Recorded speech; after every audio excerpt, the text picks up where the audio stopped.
You're about to listen to TADPOG. Tyler and Dave play old games. It's a comedy video game podcast. We would like to stress that the hosts are not experts and are really just very crass commentators.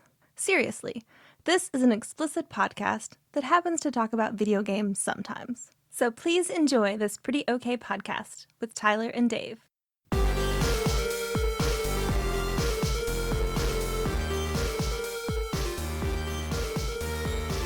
Hello, Internet. Hello. And welcome to a very different sounding TADPOG podcast. Yes, you can thank me for that one this time around. Cuban B. Cuban B, otherwise known as COVID-19. I managed to get all the way through the pandemic and then some, and then this past Friday, I started feeling like shit, and I just thought I had a cold, and I always have really bad seasonal allergies, and the pollen's really high, so I was just feeling like crap, running a low-grade fever, all the bells and whistles, and then today, I thought to myself, hey, I wonder, just out of curiosity. So I tested myself, and sure enough, I have my very first case of COVID. So now we've all been bitten by the zombie. Yes, we've all been bitten. I'm finally a member of this club that I didn't want to be a member of. At least you didn't hide your bite and come over and let's record together. No, God, I felt so bad, too, because I've been around Tanya, and it's just been one of those things where it's like we're far enough past it, the worst of it, at least as far as the pandemic was concerned, for me to have not immediately thought of it. Because if this had been 3 years ago, I'd have had 3-4 tests by now, Sure. But I felt bad because, I've been around Tanya. Fortunately, I haven't been around everybody else because they've all been hanging out, doing their thing, and not at my house.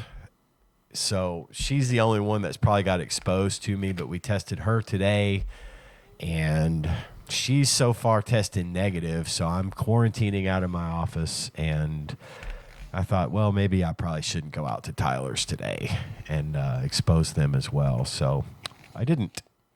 Thank you for that. I could use a week off, but I appreciate it. Yeah, you're welcome. Yeah. It's just one of those things I just expected. I had dodged that bullet, and I was wrong, baby, wrong. Well, we had to push this one. We were recording on Eclipse Day. We had to push this back for work stuffs. So it only worked out that we'll just do a over the internet, all drafts. To have a good little COVID distance therapy. Well, I guess before we get started, anything you've done, you want to talk about? So I've sat around for several days doing nothing but watching stuff on TV. So I have a lot of stuff I could cover if y'all can it. If we can it, yep. If you can it.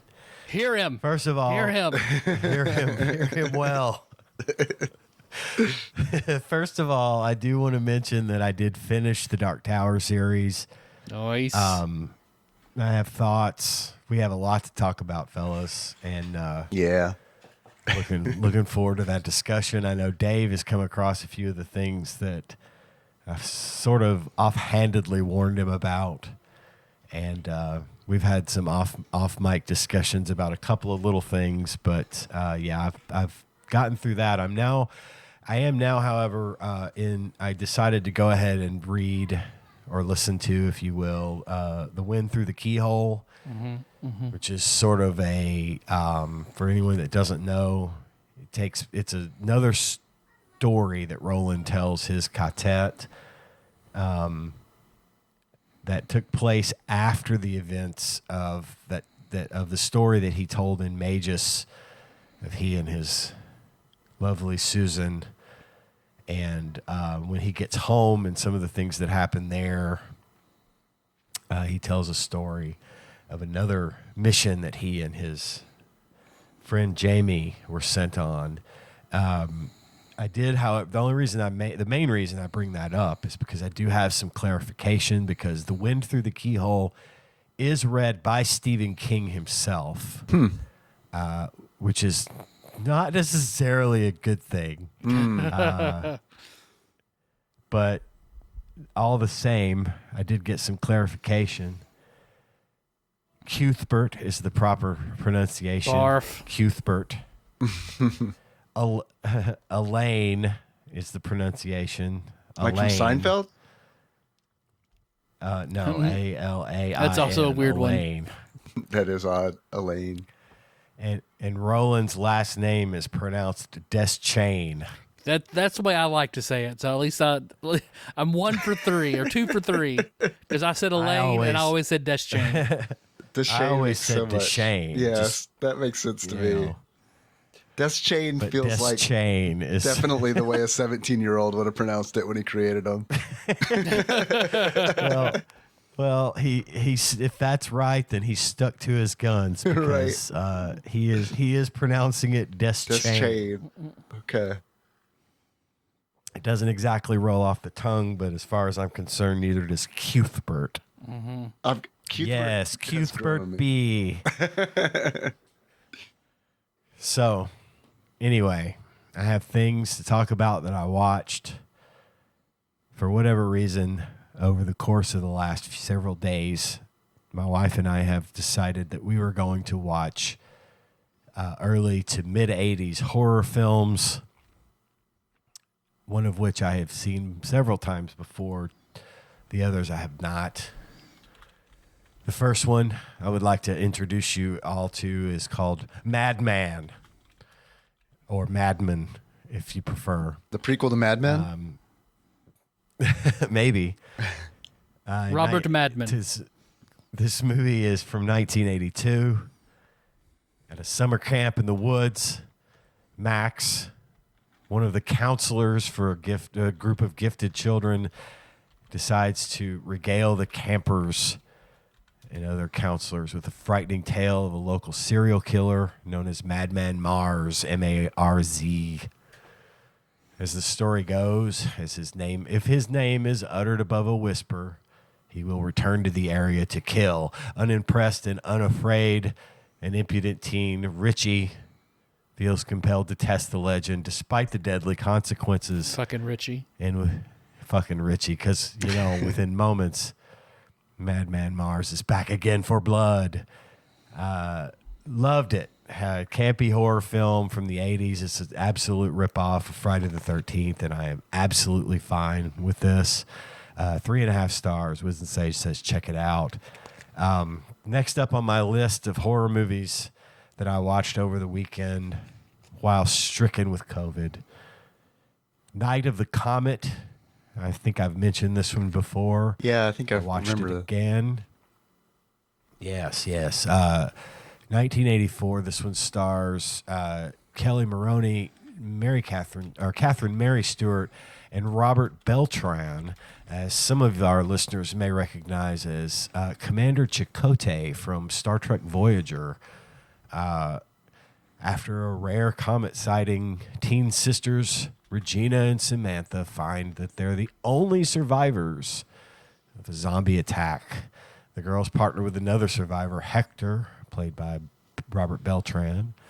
But as they try to avoid the zombies, they're sought by scientists who want to experiment on their bodies in the hopes of finding an antidote.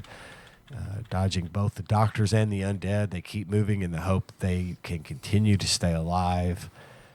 4 stars. Wisdom Sage says, check it out. This is a classic horror film. I highly recommend it.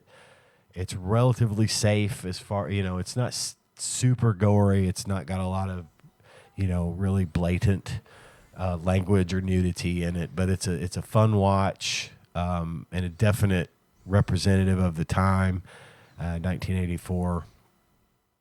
A lot of good tropey stuff. There's the obligatory shootout at the mall scene, which is always fun, And so I do recommend that one. The next one on my list is Chopping Mall. Chopping Mall from 1986, starring the aforementioned Kelly Maroney, who was also in Night of the Comet. There's some teenagers, of course, partying after hours in a friend's dad's furniture store at the mall. They find themselves being hunted by malfunctioning sentinel robots that had recently been deployed in the mall and that went self-aware and started killing everyone. Would you like to know your horoscope? Maybe not that subtle. These look more like robots from Battlestar Galactica on tank treads. Okay. But very good movie. Highly recommended. Another really good sign of the times. Takes place in the same mall that was used for Fast Times at Ridgemont High and various other malls. Blues Brothers in 80s movies. I don't, it might have been the mall from the Blues Brothers. It could have been. I don't know. But it's a fun movie. 3.5 stars. Was in Sage says check it out. And my final choice horror movies for this week. Since we haven't been in the horror hole very much lately, I decided to really, open it up. It's gaping. If you will. So it is all but gaping. You've this goatsied week. the horror hole this week. I have. The last one I'm going to mention as far as these horror movies are concerned is a movie called Tourist Trap from 1979 featuring Chuck Connors and Tanya Roberts. 4 people go in search of their missing friend. Out in the woods, of course, what they find is Slausen's lost oasis. A mannequin dressed up for a museum, almost like a wax museum, in a seemingly abandoned mansion owned by gentle old Mr. Slausen. He agrees to help with their car trouble. But some of the girls decide to look for a working phone inside the haunted mansion, even though he tells them not to. Hidden within the house is Mr. Slausen's misunderstood mask-hidden younger brother. What they learn is that the mannequins seem very much alive. Or is there something much more terrifying behind the mask? Ooh. I think House of Wax meets kind of Friday the 13th. It's a pretty entertaining movie. I liked it. I given it 3 stars. Was insatious. Check it out. If you're looking for a good long horror 80s, early to mid 80s horror film fest, those are 4 solid choices. What was the last one called again? Tourist Trap from 1979. I was 6. I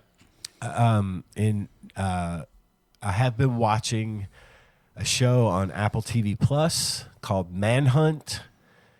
This is actually turned out to be a really entertaining show about the story of the hunt for John Wilkes Booth after he assassinates President Lincoln. Allegedly. Really good. Allegedly, yeah. Really good story, really good cast. Most notably in the cast that I think you guys would recognize is Patton Oswalt. He's in this one. Okay. And I've really enjoyed it. It's not quite finished yet, so I'm going to hold off on giving my final rating until then. And then also my last note for my shit I've watched summary of this week. When I get sick, my go-to show is Parks and Rec, and I have watched a lot of Parks and Rec this weekend. Hell yeah. And I think that might be a good topic for a short draft is what do you guys like to watch on TV when you're sick? So maybe that is a good idea. Maybe we could work through that one when we get to that point. But I've talked long enough about myself and all the things I do to waste time. Fellas, what have y'all been up to? Well, I just got back from a really long work trip. I thought that I was gonna, out of all of us, I thought I was probably the most likely candidate for COVID. So I am surprised that it wasn't me. There's still time. There is still time. I haven't been feeling super great today, but I just kind of chalked that up to just feeling run down. I was in Dallas. We put a meeting on, and it was pretty big. It was a pretty big meeting, and we've got a small staff, and It was a lot. It was like 14-hour days. Good. Yeah. Damn. So, but I did get out a little bit on the first day that we got in, after setup doesn't take that long, so, got a little bit of time and went to go see, where, JFK was assassinated, cause that was within walking distance. Right. Allegedly. Yep. The gunslinger? The last gunslinger, some might say. Oh, The last gunslinger. Yeah. So that was neat. I didn't have time to go into the museum. They had like a self-guided tour inside the book repository. I don't know which one it is. But I did. I ate at a really weird. I ate at a really weird restaurant. I wanted Mexican food, and there was one nearby. There was one within walking distance called RJ's Authentic Mexican. And yeah, right. So it's like, okay, sure. I went to that, and it was, so we walk in and we're greeted by an Indian host. And it's like, okay. And then we sit down, and then an Indian waiter takes our order. It's like, okay. I look to the bar. There's an Indian bartender. It's like, all right. Kind of look to my left. There's other people in this restaurant. There are other customers. And like, I was like, all these waiters are Indian. Like, okay. The chips come out, and the salsa is in a very Indian restaurant style. Like, you know what I'm talking about. It's like this like silver a bowl. copper handled dish. It's got like a ring for a handle. You know what I'm talking about? And it's like, like, okay. So, how long ago was this an Indian restaurant? Because it had to have been recently. It was hilarious. The food wasn't bad, but it was. I'd say it's a stretch to call it authentic Mexican. I'd fuck with Indian Mexican food. But see, that's what I was saying. I was telling the other people at the table, I was like, they should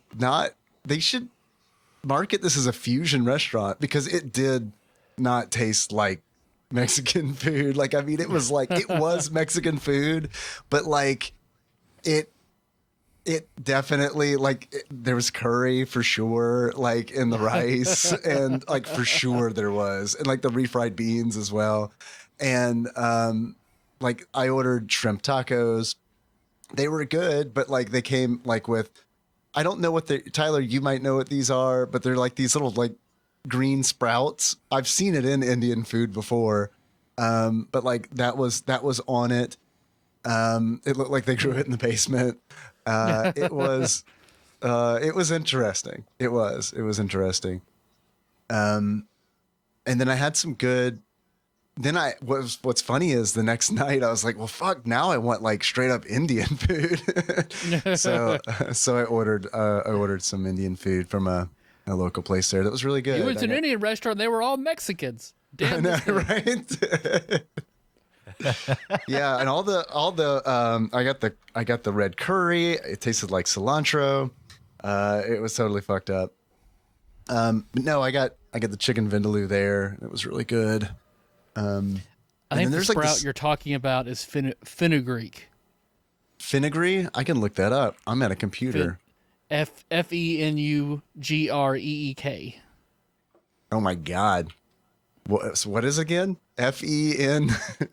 Fenugreek. I know they use it fresh and dried. Yep, that's it. Okay. Yeah, that's it. I looked it up. Yeah, and then there's the last night there I had some really good pizza from a place. The reason I remember the name of it is because it's the family name from the Goonies. It was E. Fratelli's. Chinese pizza. It was, man. I'd fuck with Chinese pizza. I wouldn't even play, but it was really good. Yeah. I'm glad. That's always the best part of any trip for me. So I'm glad you had good food. Yeah, and trying to do it and staying true to a diet is really tough. but I got back and lost a pound. So there's that. Hey, like, hell yeah. Hey. so fuck, I could have eaten more. And other than that, there hasn't been a whole lot. I've been playing Final Fantasy 14 as I can. I can't remember the last update I gave on that, but I'm through the MSQ and I'm like catching up on some old content now, to get like the relic weapon and stuff like that. And then I'm working my way through the Dark Tower, book 7. I am 2/3 of the way through. I would be done with it, but 2 things happened back to back. And I was like, I'm going to take about a week off. And I did, because it's like I've dealt with some loss recently. And I'm just going to put this on, just going to pause that for a little bit. But I'm back on it. And it's a book. It is a book. You got that part right. It's a book. It's a book, and I can tell you that I love how crazy it was in the beginning, and then I feel like I'm in a valley right now. And we'll see what's on the other side of that. So I had mentioned to you that I got to tell you, I finished this book last week, and man, it took me to a sad place too. And it's just one of those things where I was right. I remembered the ending. Oh yeah. I didn't remember anything else about that book. I don't know what happened. I must have blacked out. Must have blocked it from my memory or something. I don't know, but it's a tough one. It's tough, and we'll have a lot to talk about. Tyler, how far along are you in the Dark Tower? I'm about 1/3 of the way through Song of Susanna. Okay, I right finished there. Wolves and made a decent little chunk the last few days in Song of Susanna. Okay. And then I need to once I get to see you guys, I'll give you my copy of The Long Road Home. It is a very, very interesting read about the boy's journey back from Magus to Gilead. Shimi? Oh, okay. Shimi is in it, yes. Okay. I think he's talking about the Roland and Cuthbert and Elaine. Oh, okay. After they left Magus and headed back to Gilead. Making it back with Maryland's grapefruit in tow and all the fucked up shit that happens. Gotcha. Yeah, because they sort of gloss over that in Wizard and Glass, with and how Roland was there's a good effectively reason. obsessed with it. Yeah. There's a good reason why they don't talk about it, which I imagine they explained it after the fact, as opposed to being pre-planned. But and that's the comic. Yeah, one of the comics. I'm also looking. I'm probably going to bid on a set I'm looking at right now that details the Battle of Jericho Hill, and a comic that is called Guide to Gilead, that details their society and the Midworld gods and all that. That's Looks cool. like good research. Yeah, Dane, Backlog Banisher Dane, he had mentioned he read the series about the Battle of Jericho Hill. He said it didn't do it for him, and I was like, well, I don't know if I'm going to read it or not. I don't know. On one hand, I like the writer, Peter David, but then again, I don't know. It just seems like I just wish it was a book. I mean, I love comics, but Yep. I agree 100%. It just kind of feels like one of those things where it's like, well, if it was really important, wouldn't it be a book? Yeah. Considering, not to say that comics aren't important, but considering the other ones are books, I don't know. Nope, I completely agree with you. Plus, it's kind of nice to imagine the stuff as opposed to being shown the stuff. And I don't love the art style in the comic, in the series that I have. I think the art style is pretty bad. Yeah, I don't. It's not my thing either, to be honest with you. But I would like to at least give them a shot before just kind of dismissing them. Because I do know there is some stuff, and then doing some research. What happens, at least in that one, is canonical. So it had one tidbit of information that I was surprised to find out. Okay. So yeah, I'm looking forward to getting through it. I just have a little ways to go, and it's honestly been kind of slow going. I've been listening to it here and there, and I've just been busy. And then it's also something that like I've listened to alone. So when I'm with, Nikki and family, I don't really listen to it. We've been watching Shangri-La Frontier, been catching up on that, and almost caught up because I think that season is over. That's a really good show. That's the one. That's the VR MMO one, and they had like this recently, like this 4-episode long arc with a unique monster. So that was kind of neat. But that's it. That's it. That's all the stuff I've been doing.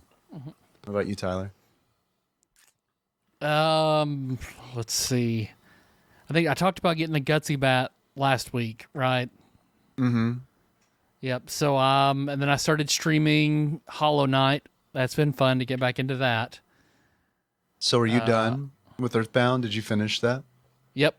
Cool. As soon as I got the Gutsy Bat, I went and finished it, and I haven't gotten everything in one single run, but now I have gotten everything in that game that it has to offer across multiple playthroughs. Did you get the Crusagram? Hell yeah, dude. Got 4 of them. But I think and that's the thing, there's so much more you can do with like Final Fantasy VI. I know there are Earthbound randomizers, but there's not as much. It's pretty linear, so there's not a lot you can build on Earthbound. So I do like that, at least with Final Fantasy VI, there's a lot more to go, because I think I'm pretty done with Earthbound for the foreseeable future. But yeah, Hollow Knight's attracted more people to the stream than I've ever had at one time, which has been cool. So I just have to get good again, because I was pretty good at it, because it's a fucking hard game. So I can't play it. It's too hard for me. So my hat's off to you for being able to get as far as you got, because I remember you talking about it before. Yeah, there are 2 bosses I didn't clear in the final expansion. So it's you can clear it at 112%, and I was like at 111. So, but this run, I really want to keep pushing through and clear all those bosses. Yeah, you had inspired me to give it a shot, and then I was like, nope, I suck at this. So I may I may tune in and watch you play it just to get that fix. You should. I'd appreciate it. Besides that, not anything. Anna was nominated for Miss MSU. We went and watched that. She got, out of all the people, she ended up getting 4th place. So okay, all in all, nice. she did very That's awesome. well. Congrats to her. Yeah, that's about it. So it's been just work and that. So not a whole lot more to tell for me. You guys want to do some dry Fs? Sure. So let's see. I figure we can if we have a lot to go through, I don't have any dice in here. We'll just round robin, and the next person just floats down the line. Figure we'll start Dave, Ian, then me, and then the second draft will be Ian, me, then Dave, and so on and so on. So we've got keep track of it. We've got a big list. Ian, what was the one that you offered up? Things to watch when you're sick. Yeah. We want to start with that one? I'm good with Sure, that. I think that'll be fine. Yeah. All right. Things to watch when you're sick. Dave. I mean, I don't do it anymore, but definitely did it a bunch as a kid. The Price is Right was always the show that I looked forward to watching when I was sick as a kid. Yep. You took mine, good pick. absolutely. Yeah. So, I mean, that was the perk. I mean, the real perk of being sick was not going to school, but like the second perk was getting to watch The Price is Right, because that was a treat. Yes. Ian. Well, I've already given away my top answer. It's going to be Parks and Rec. I love watching. I like watching sitcoms in general, especially when I'm sick, because you don't have to spend a lot of time and energy to watch them. And I like Parks and Rec. Just makes me smile. It makes me happy. So I'm gonna stick with that as my first choice. Parks and Rec. My first choice. I'm only gonna pick it for number one, because it's probably what I saw the most of sick as a kid, staying home from school. I definitely didn't enjoy it, but my mother enjoyed it. There wasn't a ton on, so I ended up watching so fucking much of, and it's going to be The Days of Our Lives. Yes, I got it. I knew you were going there. Like sands through the hourglass. So are the days of our lives. I remember watching it and then getting better and going back to school and being like, did you see where Sammy slapped her sister? Holy shit.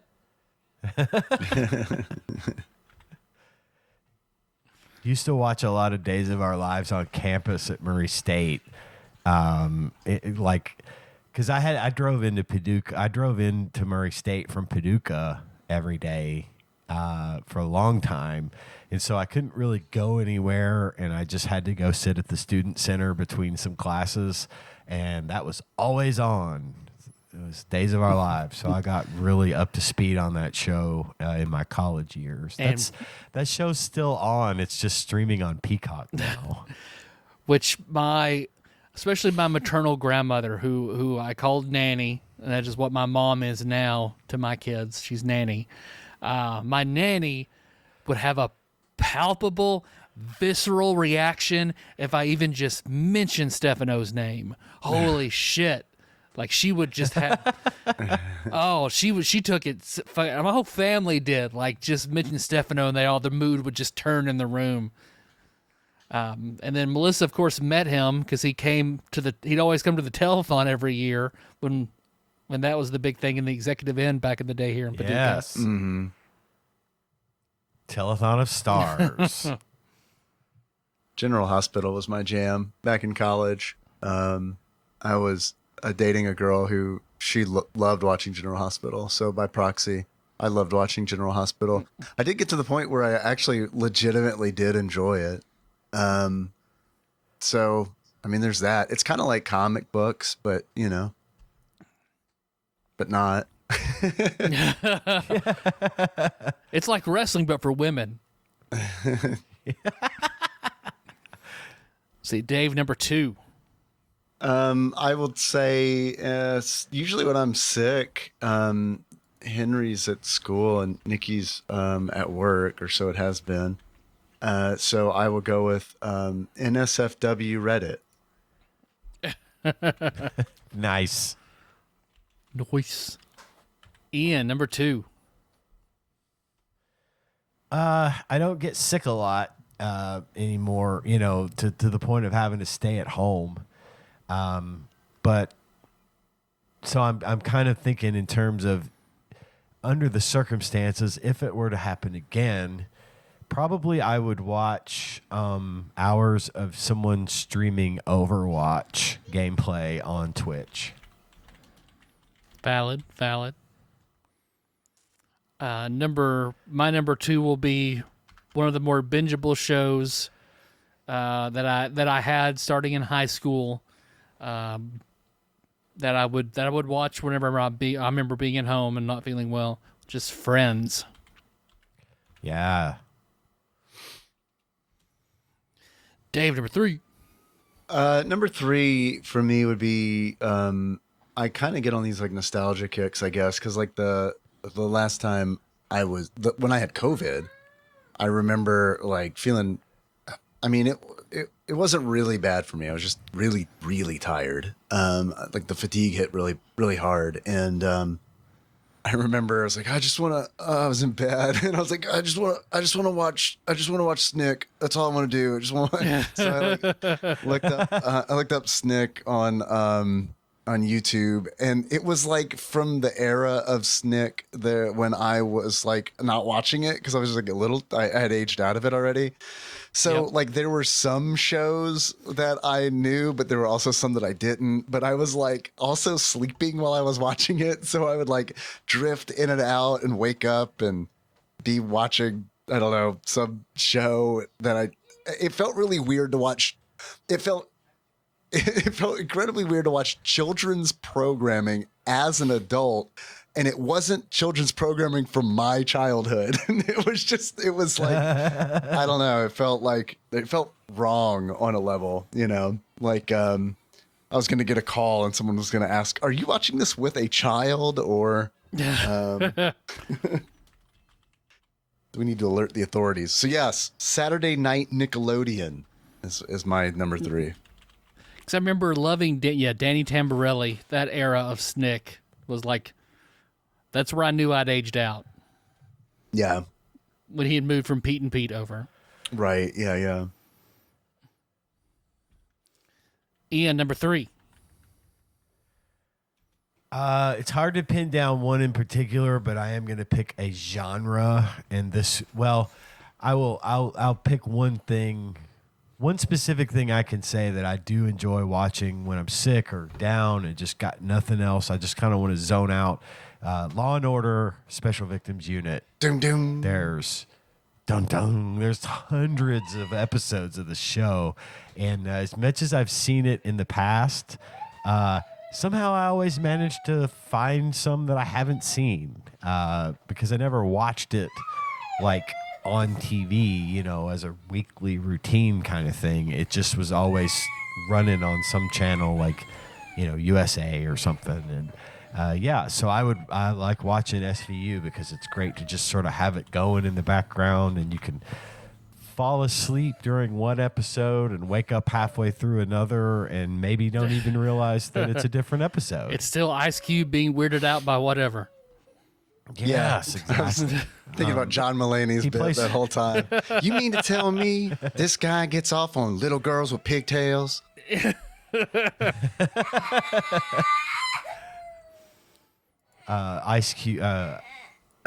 Ice-T's character plays Fortnite in SVU. Really? Or their equivalent of, you know, whatever. He's right. And he plays it on an iPhone, like sitting at a cafe. And of course he's whipping everyone's ass and making, like, you know, comments about it. And I'm just like, you're not doing that well on mobile, on cellular. He needs to be a skin in Fortnite. That would be amazing. I'm looking up to see if he actually is. Yeah.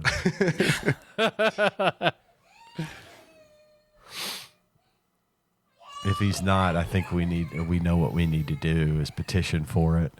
It looks like somebody has created an AI art of Ice-T as a Fortnite character, which is, I mean, pretty good. I'll post that. Post that in her chat. You can be the judge. Oh, I love it. That's wonderful. I'd buy that for $1.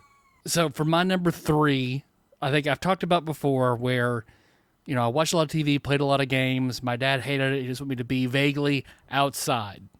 You know, he wouldn't watch me or anything with me. He just wanted me to be outside. I could be fucking doing whatever. He didn't give a shit as long as it's outside and not in the house. It's the bad place. In the house. You don't be in the house. So he paid me cancer. Pretty much. Didn't give a shit. Just be outside. Which it was different. You sat outside the living room window and watched TV basically through the window. It's not like I didn't have, and then if like I would go play with my friends, he would get mad at me for being too far. It was just like, just sit in the backyard and do nothing until I'm done with work. And then you can go inside and watch boxing with me. Like, still infuriates me how little understanding he was about anything. But he gave me $100 to only watch an hour of TV or video games for a whole month. I did it.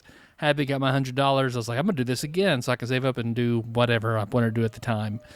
I remember I made it for a little while, and then we're where I wasn't feeling well on a Sunday afternoon. Even sick, didn't matter. It was not under hiatus.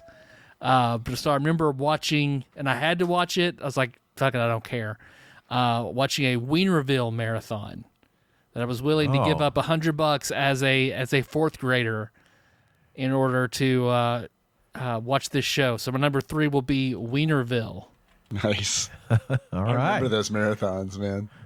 Fuck yes. You were in 4th grade. I was like, I remember being in middle school watching those. I think I was probably in like 7th grade.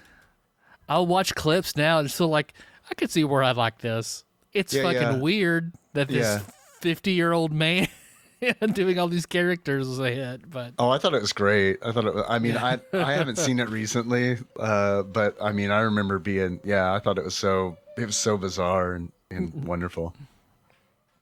But Dave, your number 4. My number 4 would be, there's a YouTube channel called Dave's Archives, and it's not me, Dave. It's another Dave. He's a member of the club. It's old commercials from like the 80s and the 90s. People send tapes into him. He finds tapes and then he digitizes them and puts them up on YouTube. And there's some really, really great stuff in there that I like completely forgot about. It's nice to see those like commercials where it's like, fuck, man, I remember seeing this commercial so much, like during like Letterman or something, and it's like I just completely forgot about it.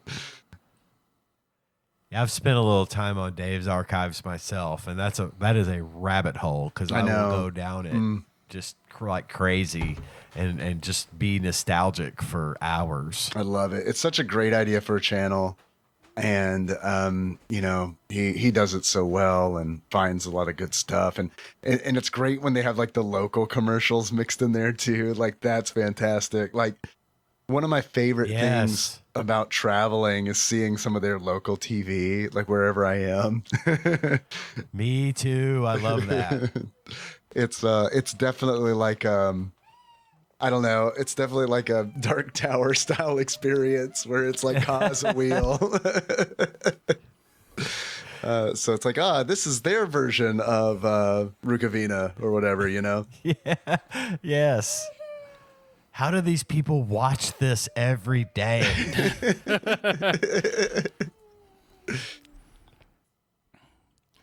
I had to step away for a second. You talking about WPSD? Oh, we were talking about local TV. Okay. Because Ron Beaton was like my fucking hero as a kid. Local TV in different cities.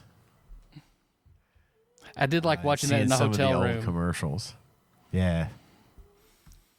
But what, Ian, your number 4 was local TV? My number 4 would be kind of more of a genre than a specific show.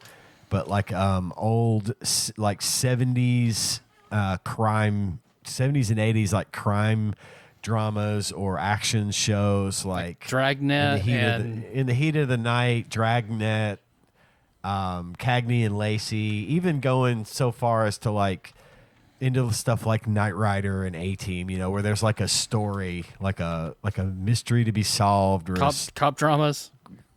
Yeah, cop kind of dramas. Cop rock. Like that. Rock. Cop rock. But yeah, I always like watching, especially the older stuff from like the 70s and stuff, because it's just really great to zone out to.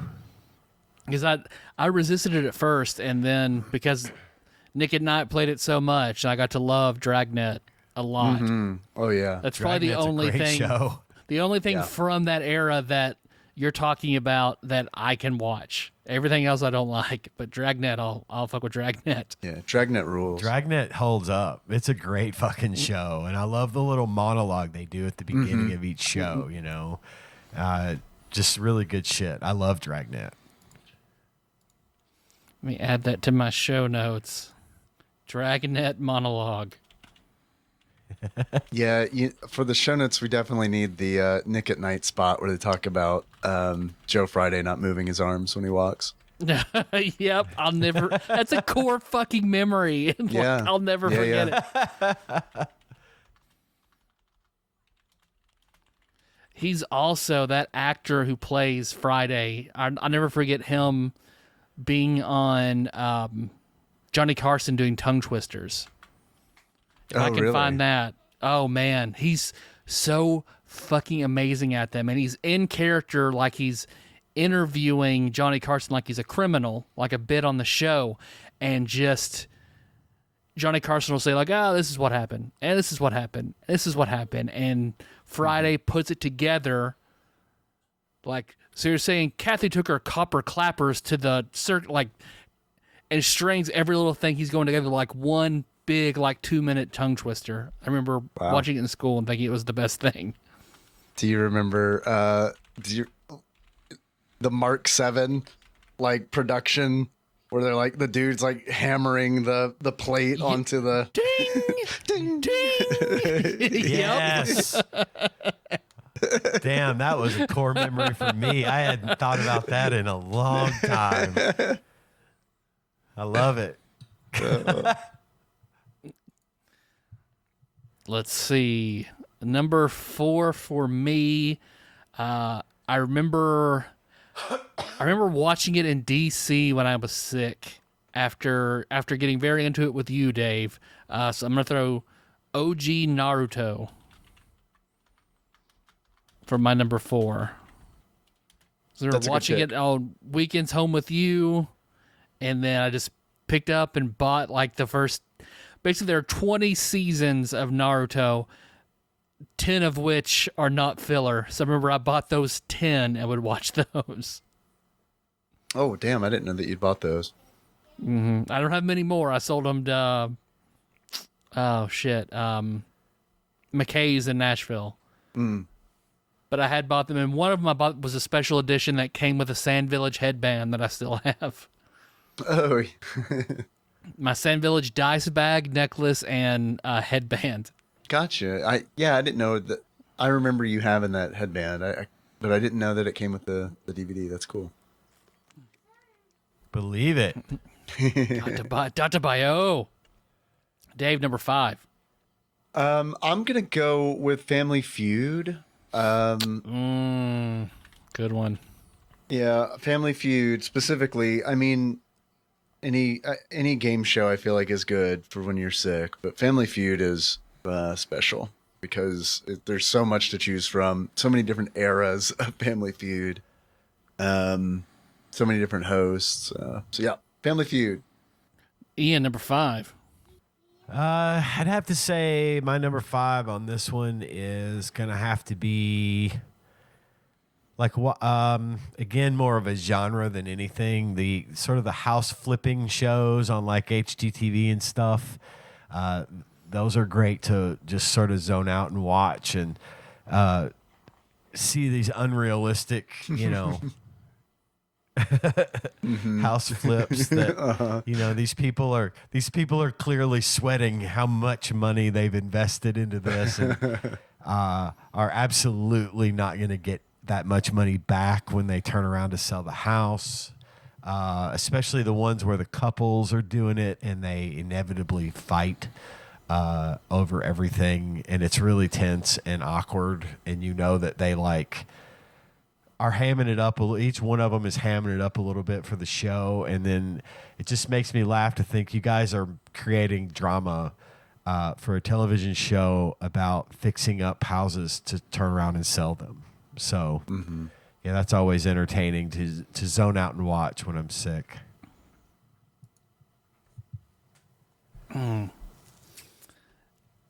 What am I going to wrap up number 5 with? What I remember binging hard. I remember watching the hell out of it, being sick when I had spinal meningitis my last week of my first semester of culinary school. So I'm going to grab that 70s show. Hanging out. Right. Hell yeah. Hell yeah. Hell yeah. And now looking back and knowing all the weird behavior and drama that went on with that fucking show. Oh, yeah. I mean, what's his name? He's turned out to be a real piece of work, isn't he? Yep. He's in actual jail as we speak. Convicted rapist, actual life in prison. Yes. Yeah. Danny Masterson is who you're thinking of. Yeah, thank you. Yeah, that is who I'm thinking of. Yeah, that's what was it? Shit like that sucks, man. Like in general, obviously it sucks. Like, you know, those crimes are horrible. But like when it taints something where it's like, well, fuck, man, I liked that show. It's like Cosby, you know, where it's like, fuck, I love the Cosby Show growing up. And it's like I can't watch that the same way anymore. Have you guys seen any of the show, the Quiet on Set show that they did that with the whole Dan Schneider and Nickelodeon and all that stuff? I want to see that, but I haven't. It's hard to watch. I believe it. And I can. It's fucked up because they cover all the stuff. Amanda Bynes and Drake from Drake and Josh. I think it was him.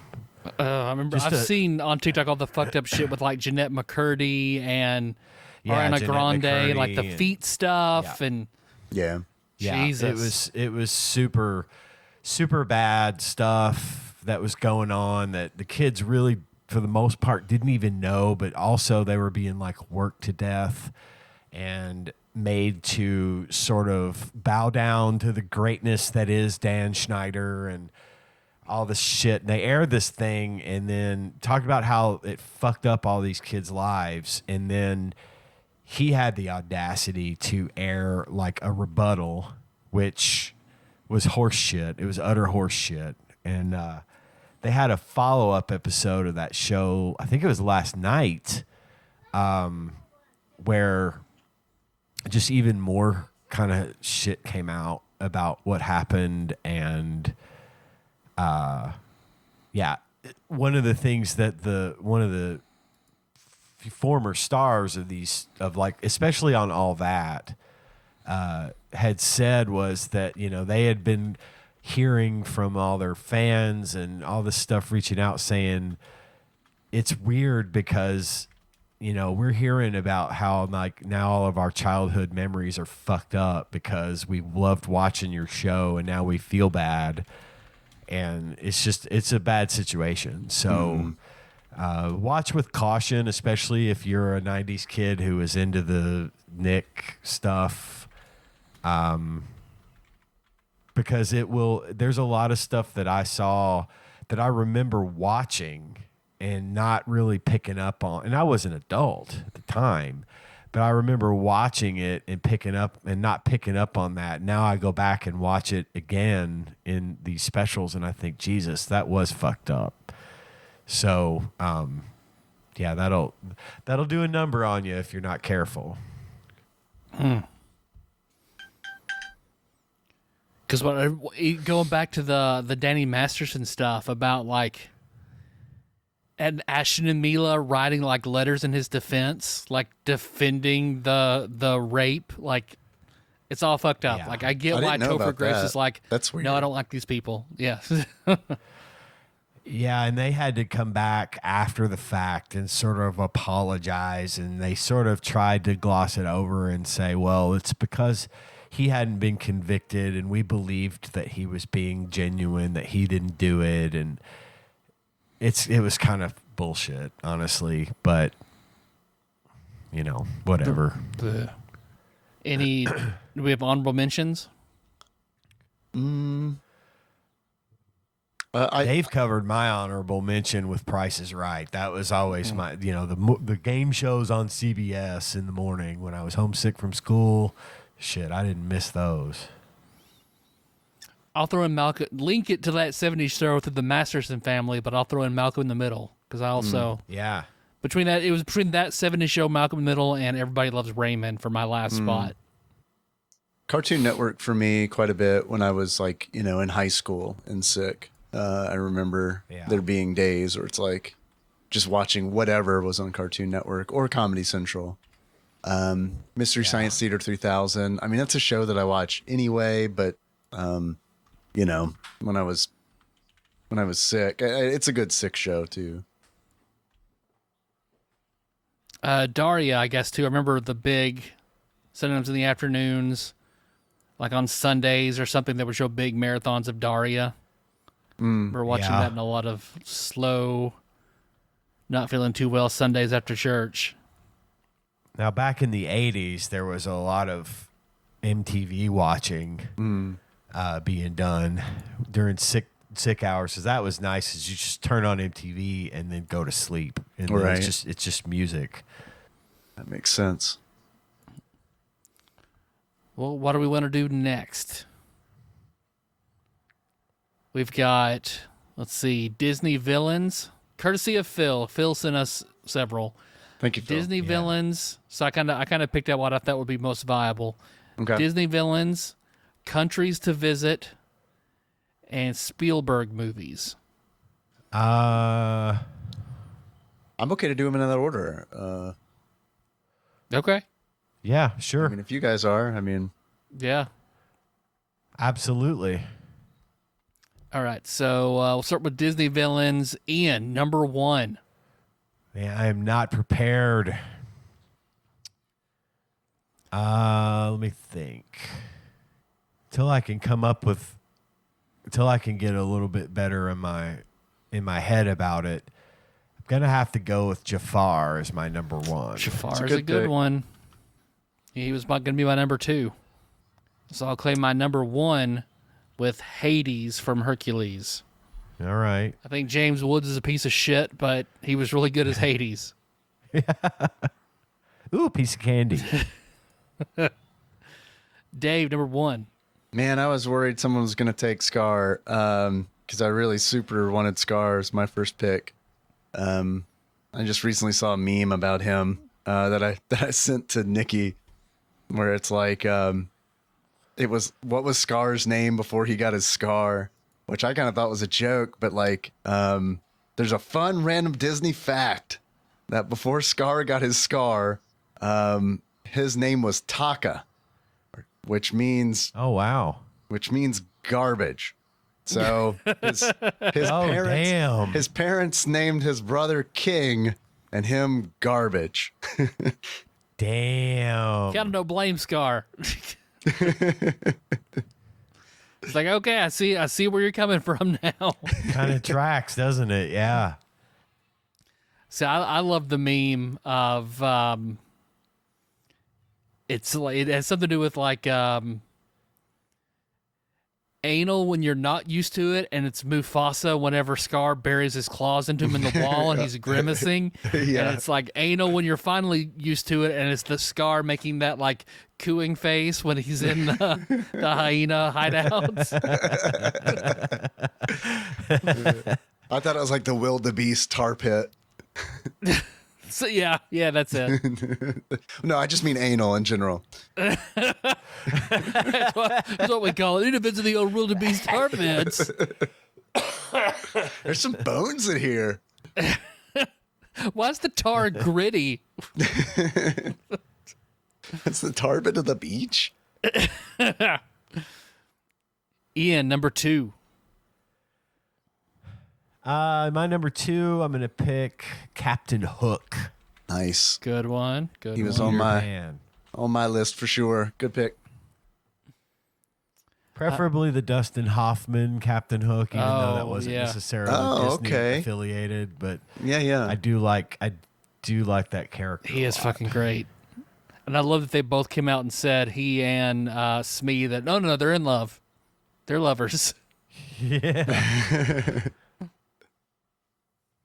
My number 2 will be who performs my favorite Disney villain song of all time, which is Hellfire from Hunchback of Notre Dame. Oh, so that is Frollo the priest. I think Frollo is a great.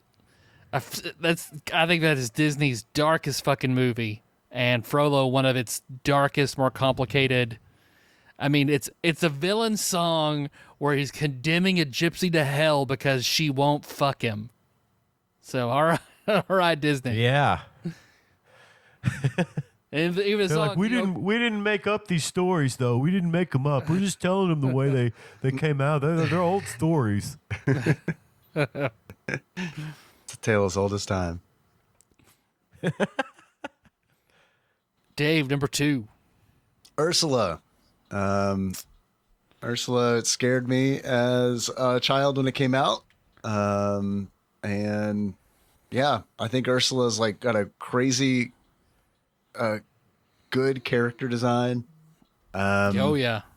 And I remember her eating those shrimp. It's like that just lives in my head rent free, as some of the people say. You also remember one of the few times Josh told me that he, as a kid, ran out of the movie crying from how scared he was of Ursula. Yeah, I get it. I mean, I'm a little bit braver than Josh, I guess, but I mean, she's scary. And then of course, like Kenna was never afraid of Ursula. 'Cause I remember showing it to her as a baby, and Ursula comes on screen, and Kenna just goes, "Nanny." So like, was not afraid of her. My mom has been on Ozempic. She does not resemble Ursula any longer, but I can see where she would have thought that a long time ago. Still has the tentacles, but Still has the tentacles, yeah. Ian, number 3. Number 3, I'm gonna have to go with Cruella de Vil. Good choice. 101 Dalmatians. See my vest. See my vest. Oh wait, that was Mr. Burns. Sorry.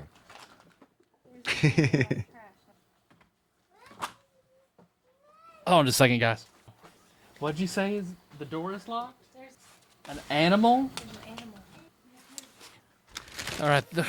Melissa had to come in through the window beside the computer because there's an animal of some sort blocking our door. Our back like door. Sam. Clarissa explains it all.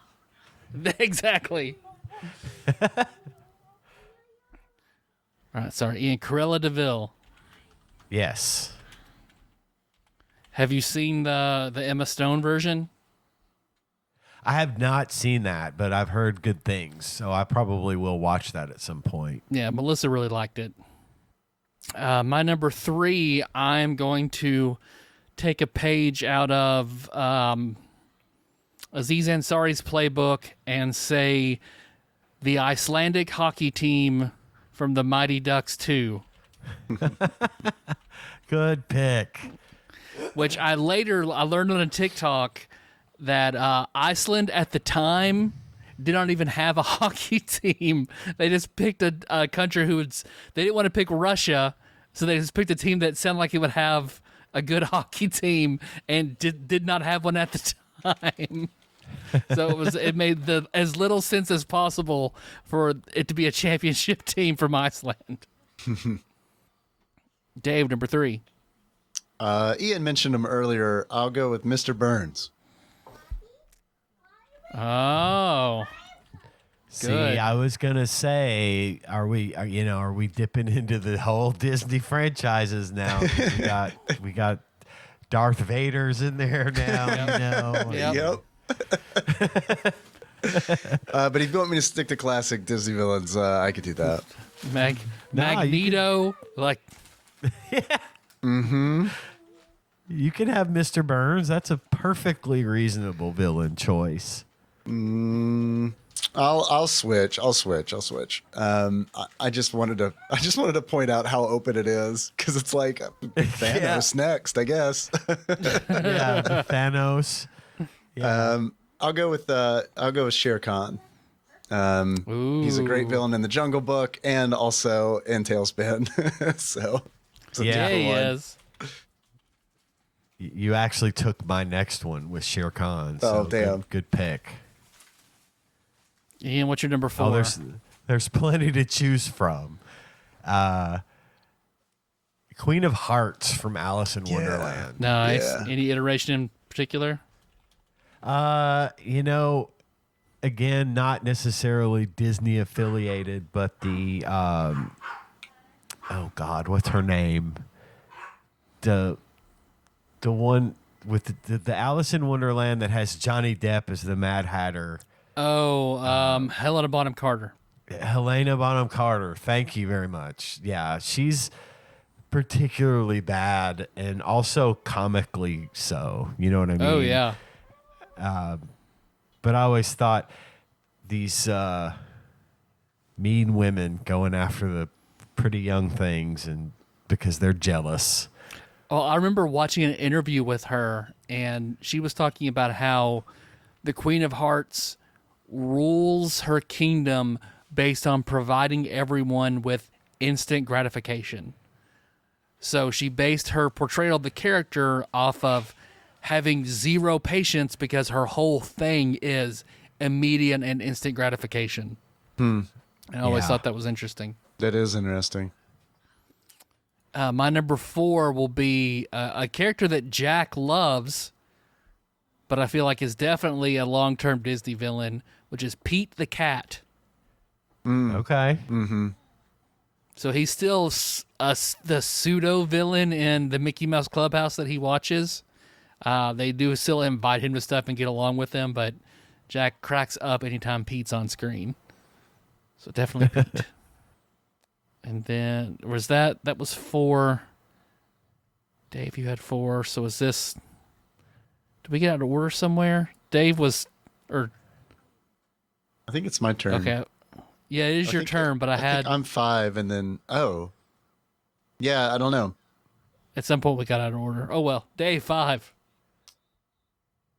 I'm gonna go with. If I have to choose one, I will. But I'm gonna go with the Beagle Boys from DuckTales as a collective. I think they villain. are a group. I think Ma Beagle is separate, but the Beagle Boys as a trio are definitely be considered one. So yeah, the Beagle Boys. I could do 10 Very if you guys good one. wanted to. Ian, number 5.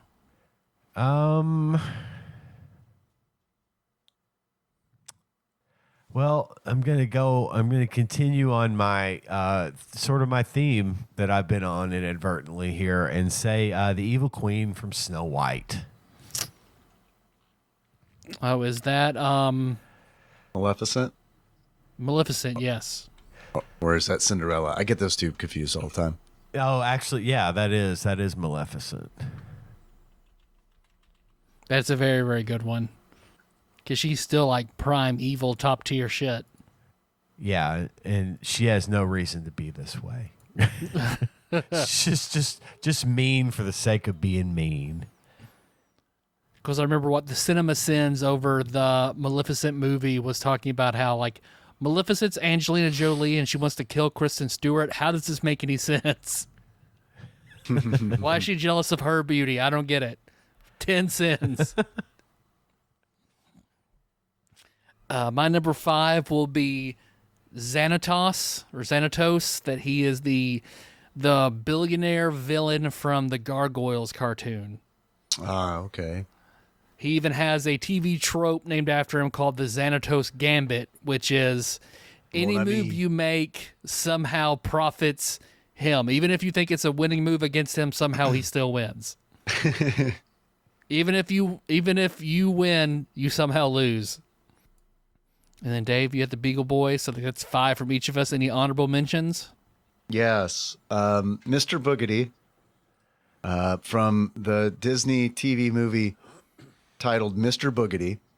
I don't remember that at all. I don't know that one. Yeah. It's a good one when you're 7 years old in 1988. I can tell you that much. I have rewatched it. I still liked it. The rest of my family, however, maybe not so much. Henry definitely did not.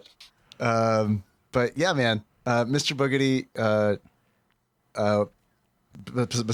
Bespectacled Host says, check it out. 4 stars. And then Madam Mim from The Sword and the Stone. Okay. I like the wizard duel in that movie where they start polymorphing into different animals. Yes, absolutely. I had a couple. Sheriff of Nottingham. Yeah. From Robin Hood. I almost went with Prince John. Yeah, Prince John's a dick. Mm-hmm. The Cheshire Cat from Alice in Wonderland.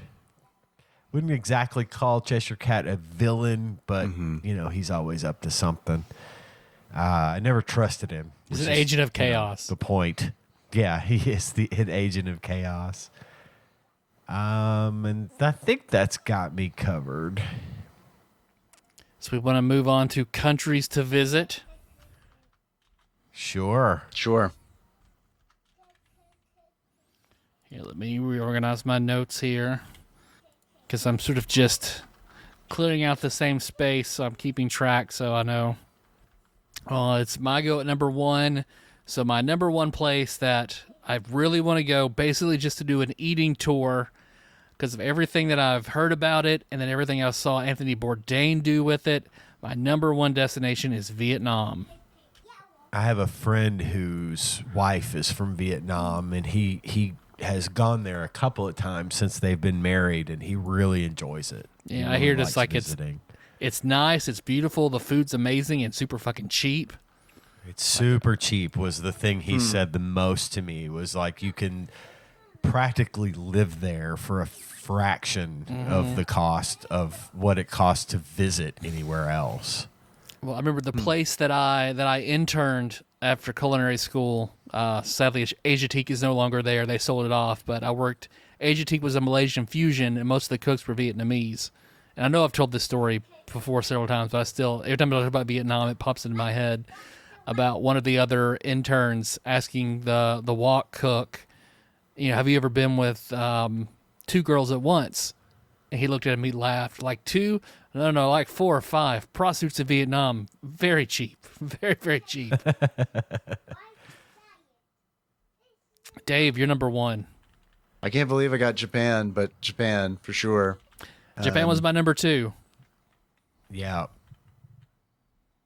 I mean, there's a lot of different reasons. There are a lot of different places in Japan I'd like to visit. I mean, obviously Tokyo, of course, but also, Hokkaido.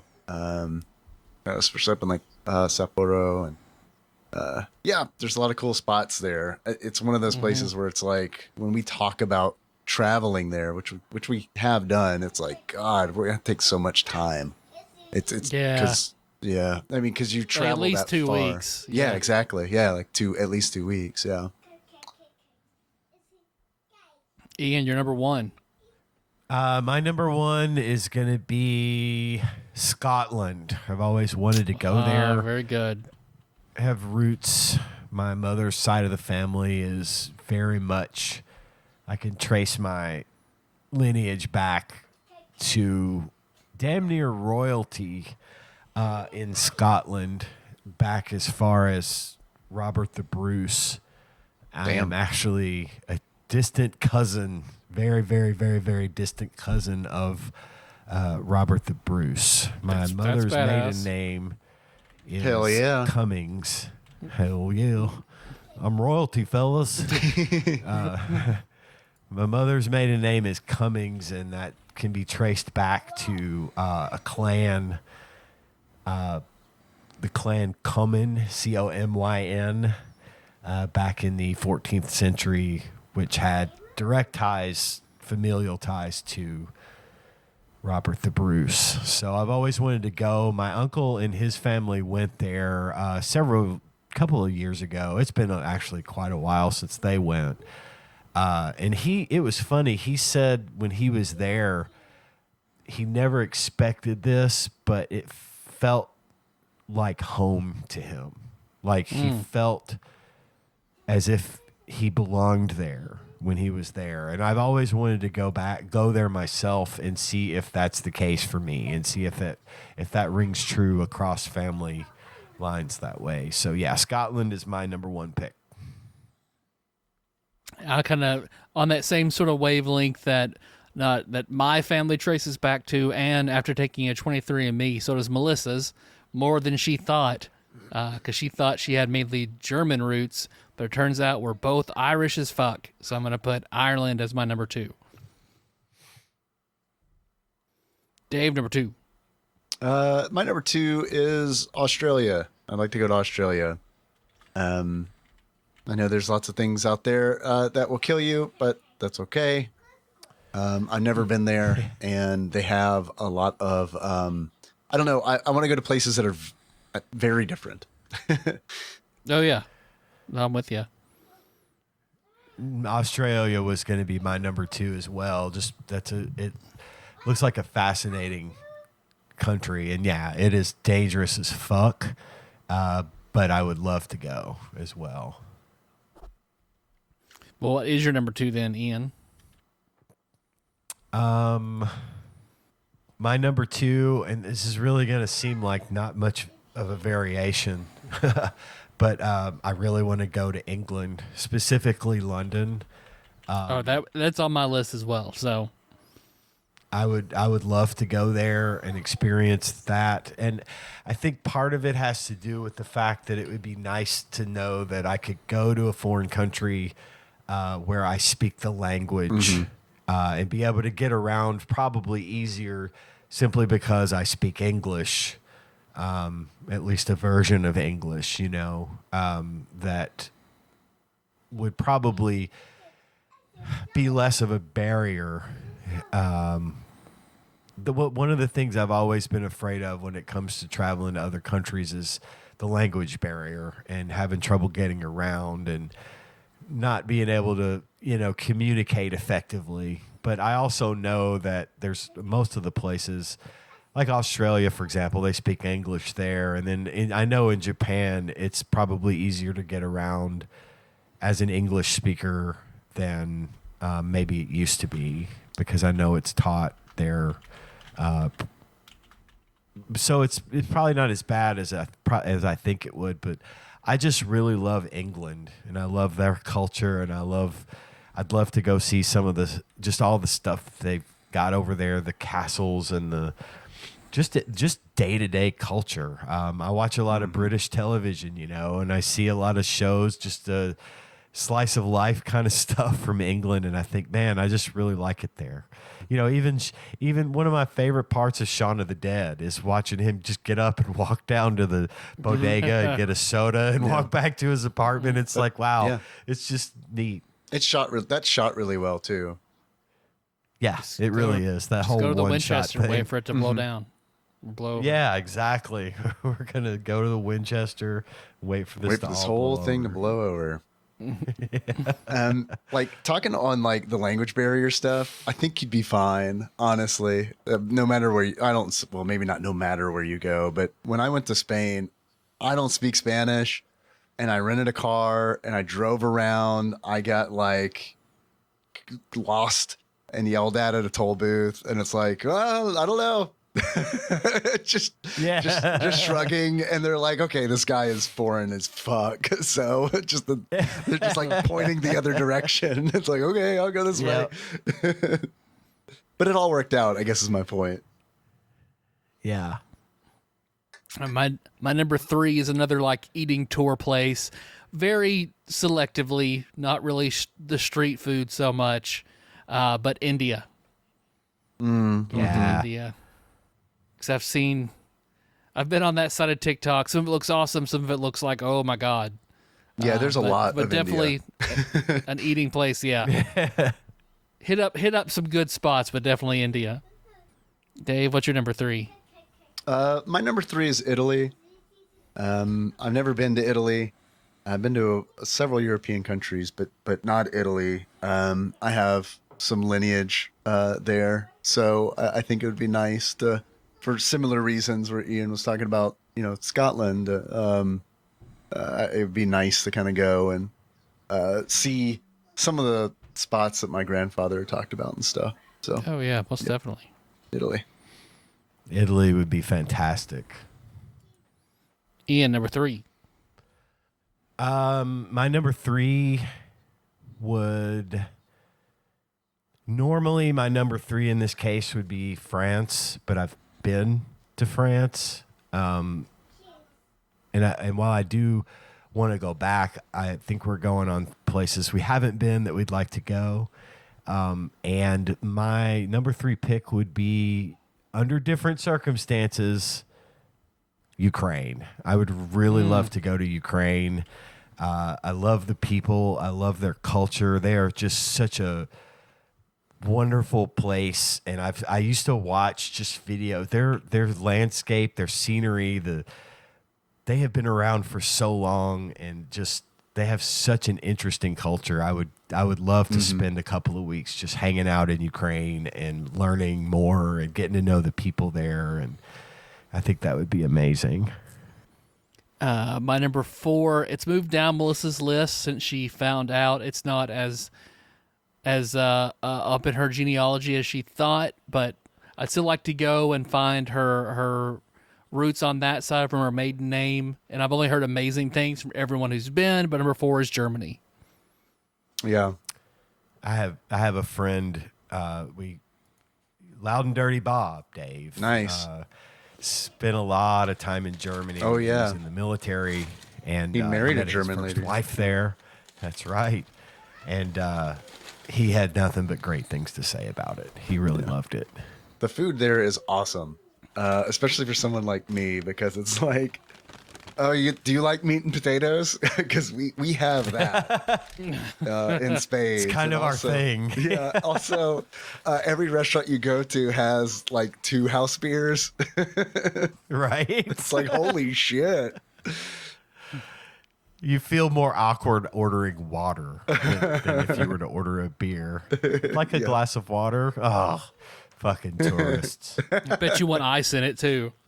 Yeah. The ice stuff is really a weird one. Dave, what's your number 4? My number 4 would be Finland, the happiest country in the world.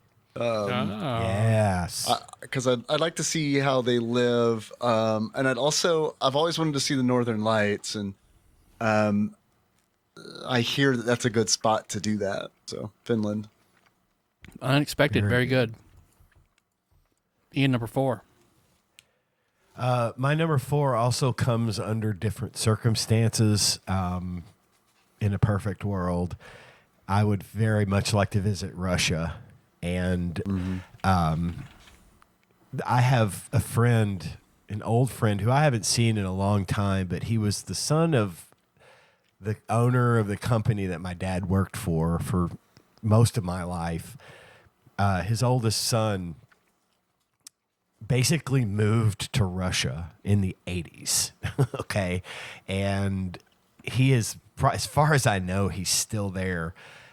Speaks the language fluently and loves that country. But he would come back to Paducah for holidays and stuff when he could, and would just talk for hours about Russia and their culture and how unbelievably warm and welcoming that country can be, despite the propaganda that, most of us have been fed our whole lives about that country. And of course, their invasion of Ukraine notwithstanding, I think I would have liked to have had the chance to go and visit Russia and learn more about them, because I've heard so much, and it would be a neat experience, I think. No, I agree with you. There are certain parts of Russia I'd be interested in seeing, so I get that 100%. Like St. Petersburg and all the shit there, that'd be great. Mm-hmm. Mm-hmm. Oh my gosh. And just Moscow anyway. Just the architecture there, and it's a beautiful country. It's a shame it's being run by a, despot, but their politics aside, it's a beautiful country and a rich, storied culture that everything post that fascinates me. Yeah. My number 5, mostly because of, again, an eating tour. But sure, why not everything? Thailand be number 5. Mm-hmm. Yeah, that's a good pick. I thought about it. Thailand it was going to be an honorable mention for me.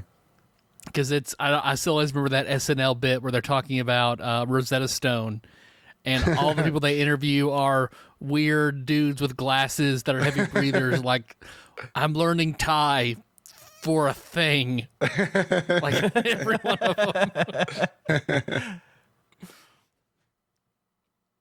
But Dave, number 5. This was tough, since it's the last one and all. and there are a bunch of places that I'd like to go to. But I'm going to go with Egypt. I would love to see the pyramids. I've also never been to Africa. It's a continent I haven't been to.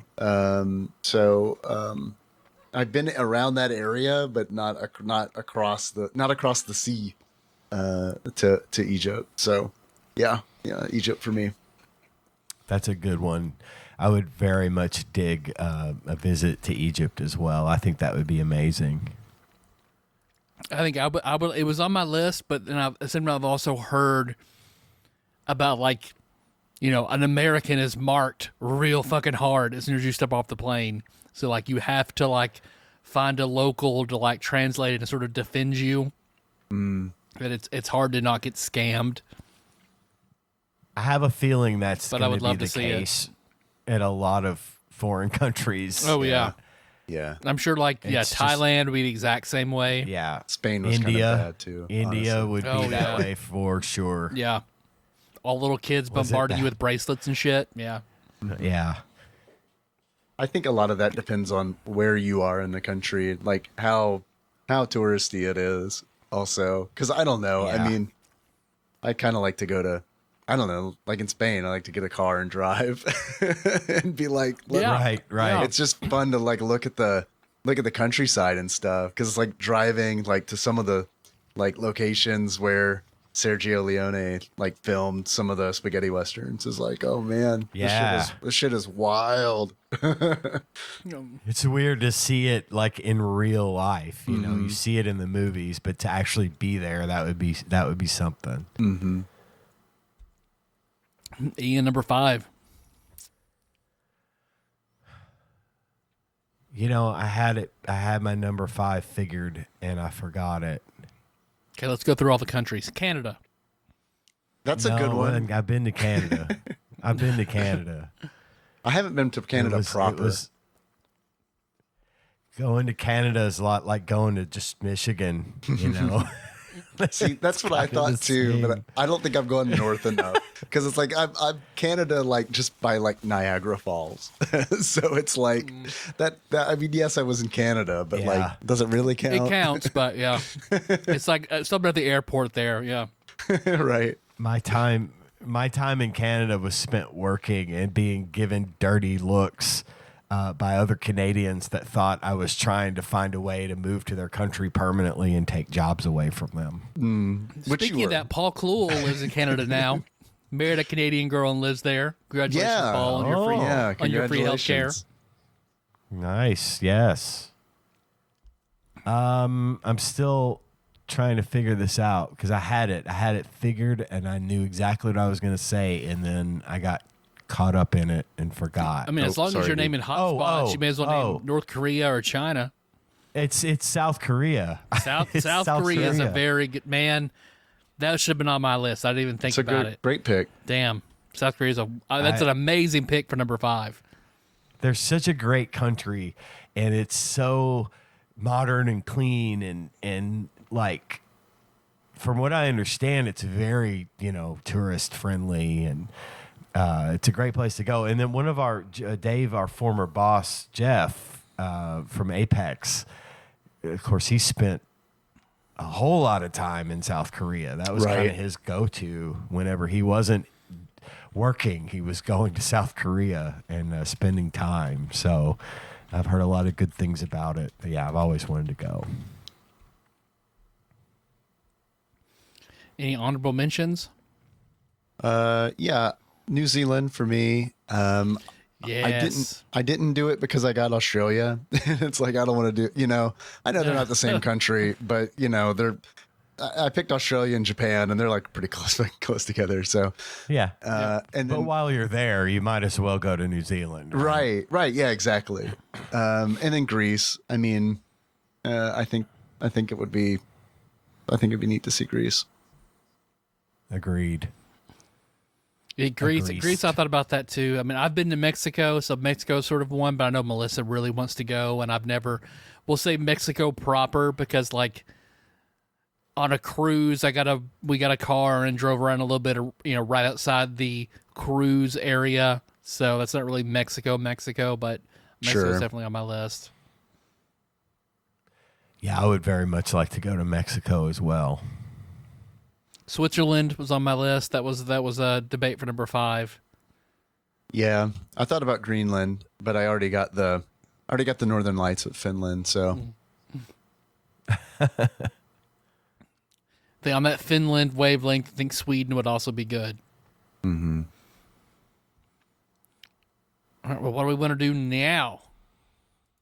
What else we got? What other lists do we have? Let's see. Well, there's Spielberg movies. If we want to keep going with Phil's list, I think it would be fun to do places to take a dump. Oh, that is a good one. But that almost feels like it should be like a worst places too. Worst place? Yeah, we do an anti-draft of worst places to take a dump. But maybe that's a much bigger well to pull from. I don't know. Things associated with old people. Oh, I am one of those, so that should be easy. Yeah. An anti-draft of household chores. Okay, I like that a lot. Yeah, I could do that one. I think Muppets. I don't think we've done Muppets before. Had we not? That's crazy. And I would have thought we had, but when I was looking back on my note cards, I didn't see one. Wow. Okay. Yeah. I mean, if we haven't done it, I think we definitely should do that. So, which one would you fellas like to do next? What sounds the best? I don't care. I'm down with either one. I'm down with the household chores one or Muppets, whichever you want to do. Let's go for it, Tyler. No, go ahead, Dave. I was going to say choices. I was going to say chores. Chores? Okay. Do the anti-draft of chores? Yeah. Okay. Ian, number one. So by anti-draft, we're saying what chores we don't like to do? The worst. Yes, the worst chores.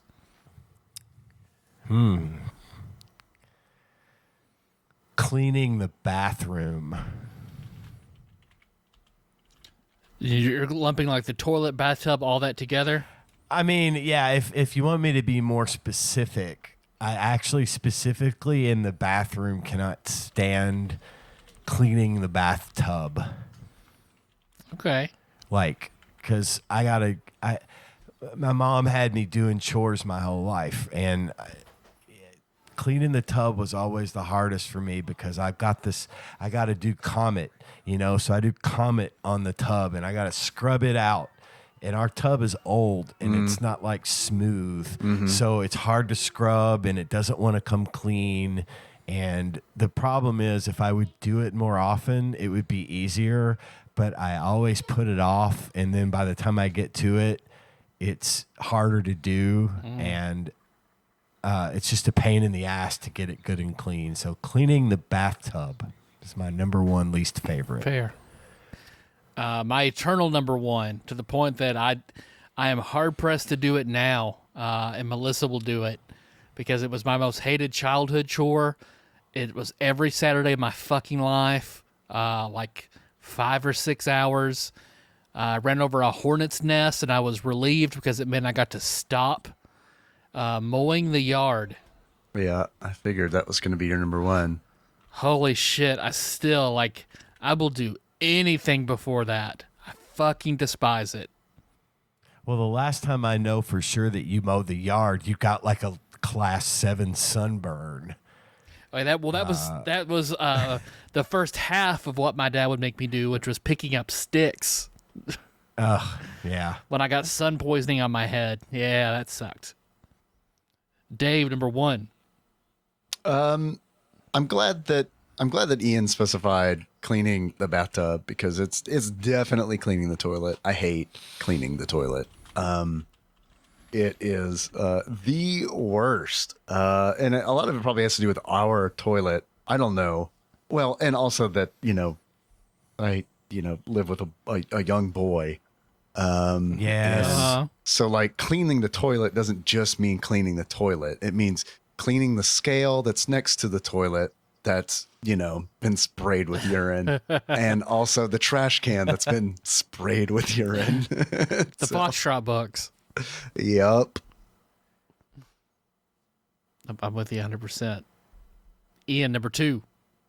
I don't have to do this anymore, but it will always live in infamy for me as the least favorite thing I do or had to do. It was always sort of my job for some reason, is cleaning the kitty litter.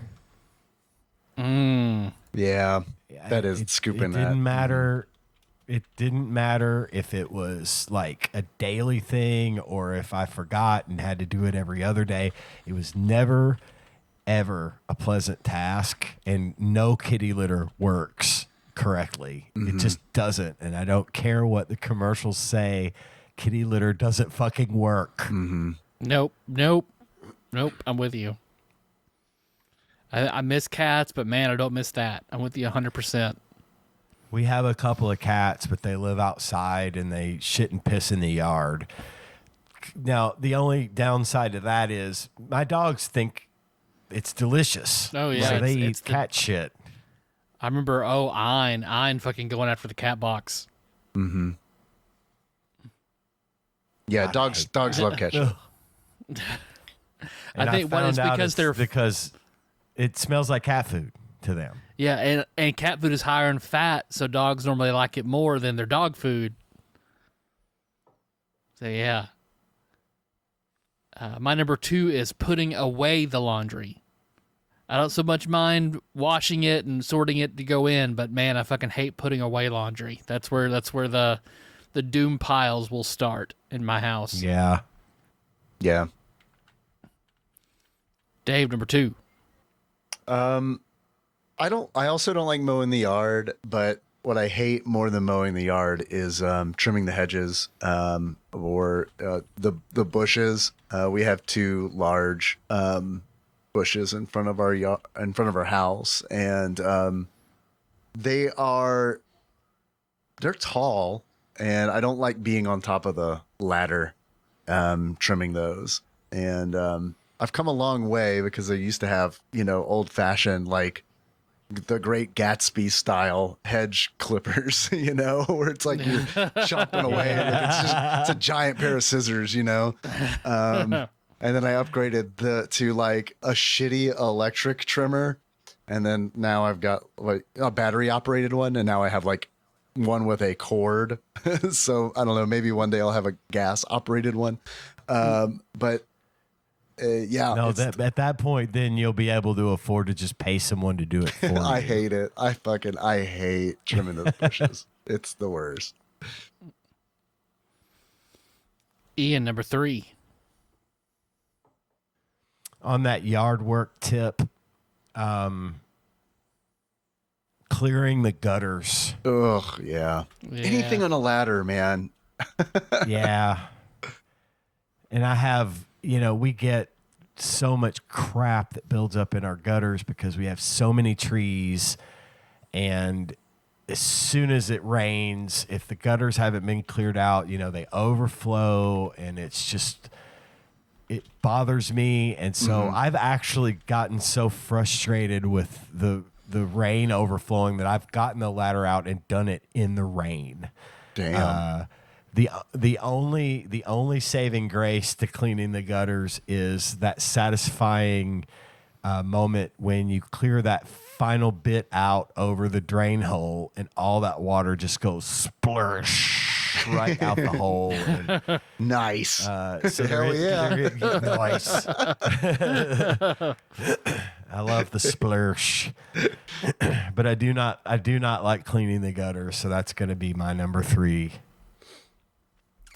My number 3 is, it's something that if we didn't have one, man, I'd be fucking great. I would love it. I would love to never have one of these again.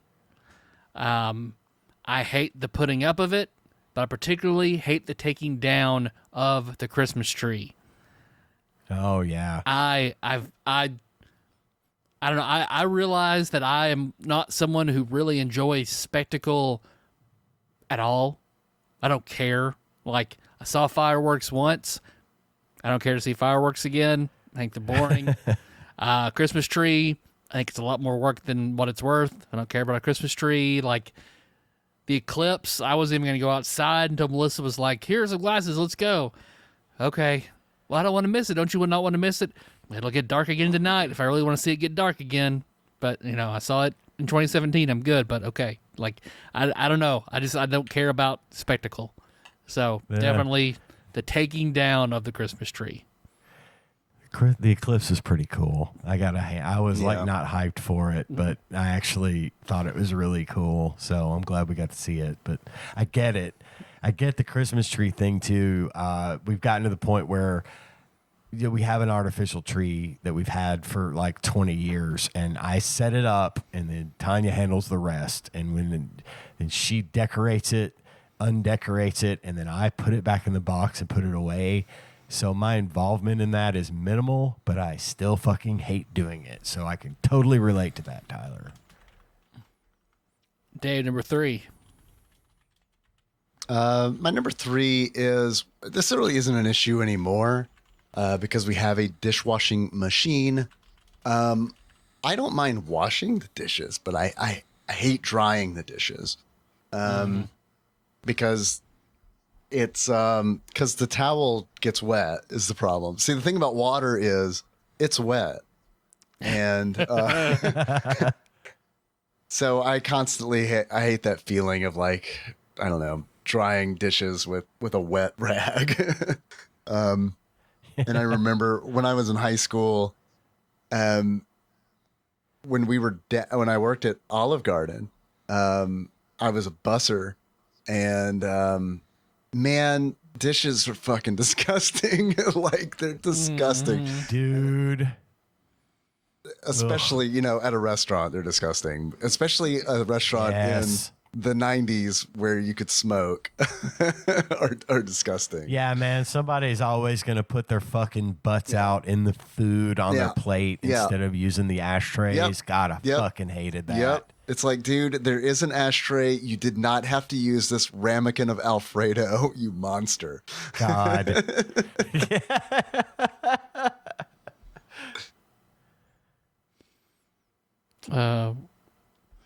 It's drying the dishes, Dave. Drying the dishes. Drying the dishes, yeah. Drying the dishes. Mm-hmm.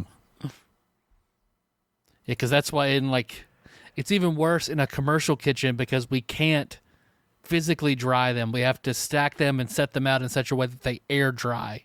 And then they fucking pile up waiting for so long. It's like a huge thing in healthcare. Like, we can have fans, but then we have to have logs to show that we clean the fans regularly so the fans aren't blowing dust onto the dishes. So right. Yeah, I'm with you for drying dishes being a whole fucking thing every which way you look at it. Ian, number 4.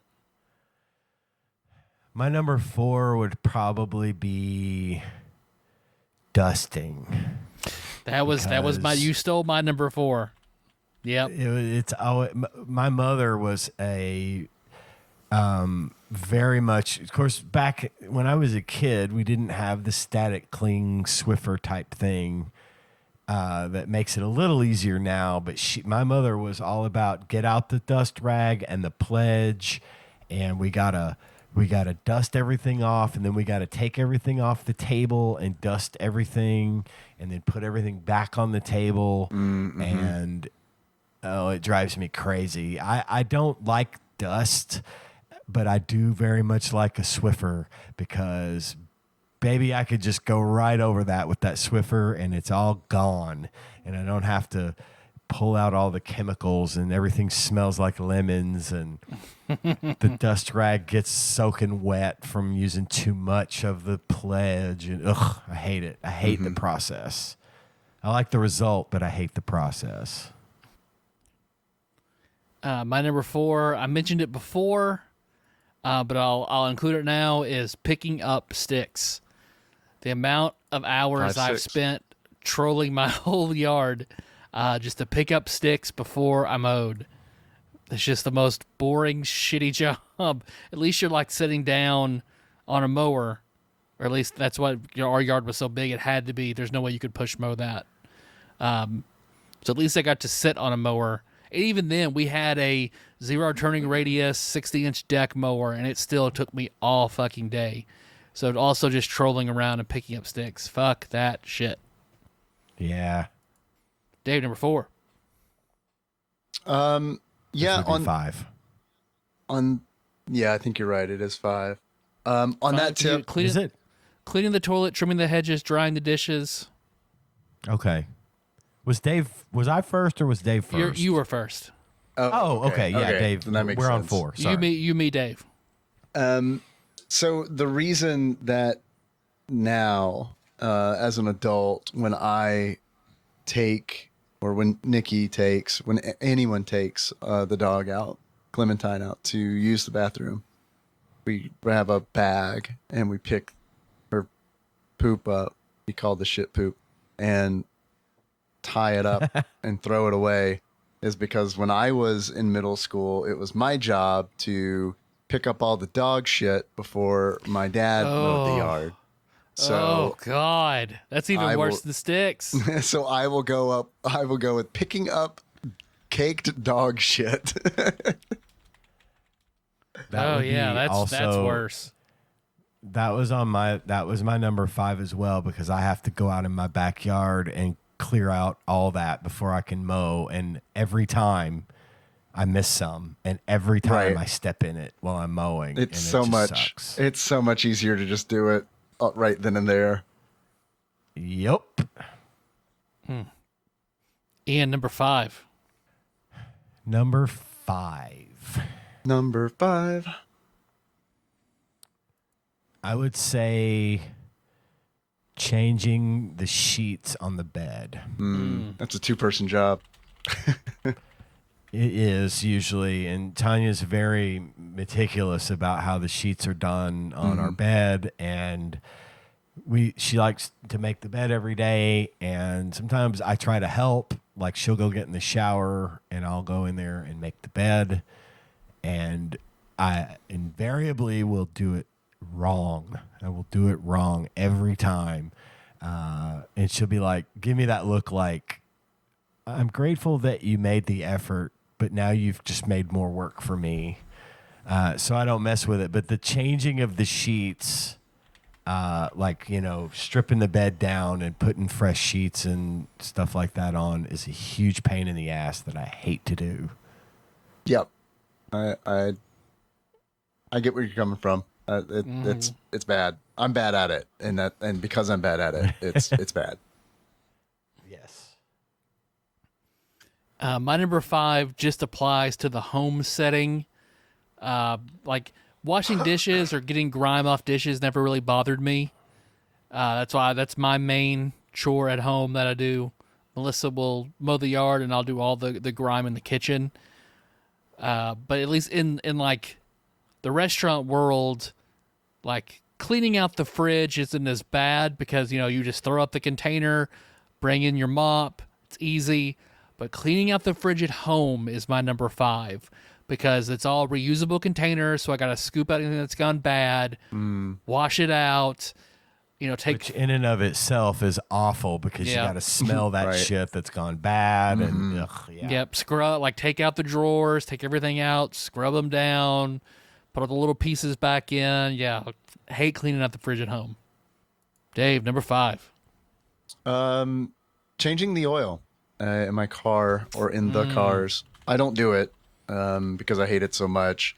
The reason I hate it is because I'm always like, cool, what do I do with this oil? I guess keep it in a container in the shed. Yep, forever. Right. Yep. Well, the problem, you can take the oil to like Walmart or AutoZone or something, and most of the time they'll dispose of it for you for free. But it's a pain in the ass to get it there without spilling it all over the inside of your trunk or whatever. And it's a messy job. Right. I could absolutely change my own oil. I just choose not to because you're absolutely right. It's a huge pain in the ass. Whereas I could pay someone $30 and it's totally worth it. Out the door in 10 minutes. Yep. Yeah. Yep. $30 is like totally worth it to not like do any of the shit where it's like get under my car. It's one of the few things that you can do that you can pay to have done that actually a lot of times comes out cheaper to get it done by somebody else. Yeah, than it does a pan, to do it oil, yourself. disposal, filter, all that comes up to about the same price if you just go get it done. Plus, you get a nice sticker with all the numbers for the next time. Right. And all the time you spend doing it, which is absolutely worth money. So, you might have $150 invested in a home oil change versus $30 to pay some dude to do it. And now you're also helping pay his salary so he can feed his family. So I think it's a win-win. It is. I'll take that. Hell yeah. Hell yeah. Any honorable mentions? I'm not particularly fond of the sticks either. The yard work, I like to do the yard work sometimes until it gets to be like, 100 degrees and 100% humidity outside. Picking up leaves is a huge pain in the ass. I don't even fuck with leaves, man. I do it, and I always bitch and complain about it, but I didn't put it on my list because I do very much like the end result, because that's one thing that you can like actually see sort of immediately the fruits of your labor. You could sit That's back why I on don't your mind porch and look vacuuming at for the it. same Yeah. reason. Oh, Yeah, vacuuming's not bad at all. I don't like clipping the dog's toenails. Ooh, yeah. That one's no good. Oh, my dog Penny will straight try to murder me if I do that. I have to get it done at the vet or at the groomer, because if I try to clip her nails, she will attempt to kill me. Well, I know we're definitely running a little longer than we originally said, so we want to wrap it up there and do Muppets on Thursday for our opening draft. Sure. We should talk about what we're going to do on Thursday. Have we already talked about that? Yeah, I forgot. I don't know if we have, but I am not going to be present. We're going to have to record remotely again on Thursday because I do not think I'm going to be clear of COVID by then. And I would feel better having another few days. So Yes, I agree. yeah, we should probably figure out what we're going to do. Well, since we talked about Muppets, there is an NES Muppets game Okay. Is it a called dating Muppet sim? Advent. God, I fucking wish. It's called Jim Henson's Muppet Adventure Chaos at the Carnival Okay. Okay. for Apple II, Commodore 64, MS-DOS, and the NES. Okay. Okay. Came out in November 1990. Okay. Wow. I'm down. So go a little offbeat, do a simple NES game and a Muppet draft. Sure. Okay. Okay. So we'll be Let's doing do it. Muppet Adventure Chaos at the Carnival on Thursday. Well, Perfect. thanks, Hell yeah. thanks for listening, everybody. Hell yeah. Hell yeah. Thanks for listening, everybody. You can find the show on iTunes, not SoundCloud, not Stitcher, but on Spotify, YouTube, all over the goddamn place. We got lots of stuff going on, but most important, there's that Patreon. Yeah, we got a Patreon. And if you'd like to donate money to the show because you just feel like if it would make you feel good to do so, it would certainly make us feel good for you to do so. Hell You yeah. can do that at Patreon. Hell yeah. You can do that at patreon.com/TADPOG. We do have a list of executive producers. My voice is starting to give up, so you're going to have to forgive me. Yeah, sorry, dude. Our executive producers donate $20 or more per month to the show, and I'm going to read that list now in a very specific order, starting with Cubicle Monkey, Plinko Nick Price, Usurper Grimm, Gamebug Prime Nathan Eaton, Pinball Airplane Archmaze Chris Edler, sorry you couldn't be on this episode, Derek Pope Sandwich, Cthusiast Jeff Miners, Drinksmith Joey Webster, Sandwich Pope Phil Hawkins, excuse me, Phil, I'm sorry I mispronounced your name. And last but not least, Louisville correspondent Princess Consuela, Banana Hammock, Flavor Trick, Taryn Dahl. Congratulations on your marriage. My son is also Really named appreciate Phil your Hopkins. donations. We really appreciate you guys and your donations. All of our donors, thank you very much for your generosity. We'd like to shout out to Dane for putting the show on YouTube every week. Yes. That's really cool of you to do that.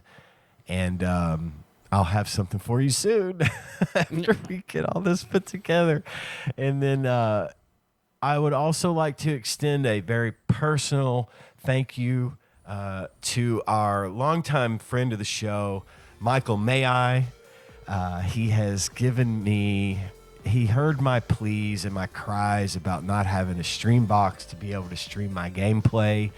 And just so happened to have an Elgato stream box that he has sent me just because he's that nice of a guy. Yeah, that's fucking amazing. And so I am going to hopefully be able to get that set up and maybe start sniping into the TADPOG YouTube stream. Yes, please.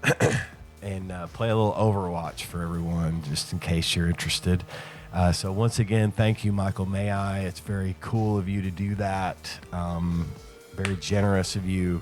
And I will be sure to dedicate my first stream to you whenever I do get that all set up. And I think that's it for me. All right, where our theme song is Booze by Seymour Drive. Look at that track can be found in the show notes at tadpog.com. Hey, boys, I'm going to close it out.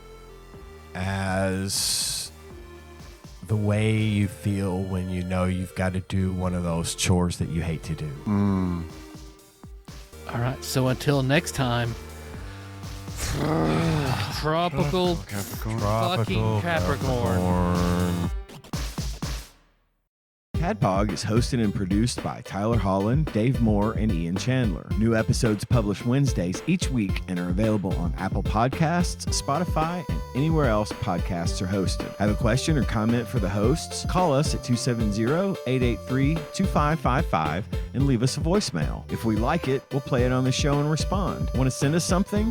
You can do that at TADPOG Studios, care of Nicole, Nance, P.O. Box 3785, Paducah, Kentucky 42002. If you absolutely must send us a food item, please use caution and good judgment when doing so. Tasty snacks that look or smell funky or are past their expiration date by the time we get to them will be thrown away. Bonus content is available at patreon.com/tadpog with a minimum donation of $1 per month. You can join in on the conversation by visiting our Discord at bit.ly/tadpogdiscord. Registration is free and we'd love to see you there. Thanks for listening, and if you haven't already, don't forget to subscribe to our show so you don't miss an episode.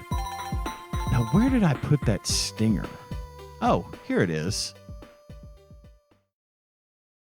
And now, a dramatic reading. Play the fucking track. Play that fucking track. Oh, there it is. Limp Bizkit? DMX? What? Redman. That's right, y'all. Method Man. We just keep on rolling, baby. Are you ready? Are you ready? Are you ready? Now move in. Now move out. Hands up. Now hands down. Back up. Back up. Tell me what you gonna do now. Breathe in. Now breathe out. Hands up. Now hands down. Back up. Back up. Tell me what you gonna do now. Come on. Keep rolling. Rolling. Rolling. Rolling. Keep rolling. Rolling. Rolling. Rolling. What? Keep rolling. Rolling. Rolling. Rolling. Keep rolling. Rolling. Rolling. Rolling. Now I know y'all be loving this shit right here. LIMP Biscuit is right here. Roland Death Chain. I was going to say, are we saying Roland? It started sounding like Roland. Roland. That parody song has to exist, right? The Dark Tower. If not, it needs to be the intro theme for our Dark Tower episode. I'm gonna go with Chat GPT right now and ask it to generate those lyrics. Get ready, Dalton. Yeah. All right, let's stop on 1, 3, 2, 1, stop. Uh-oh.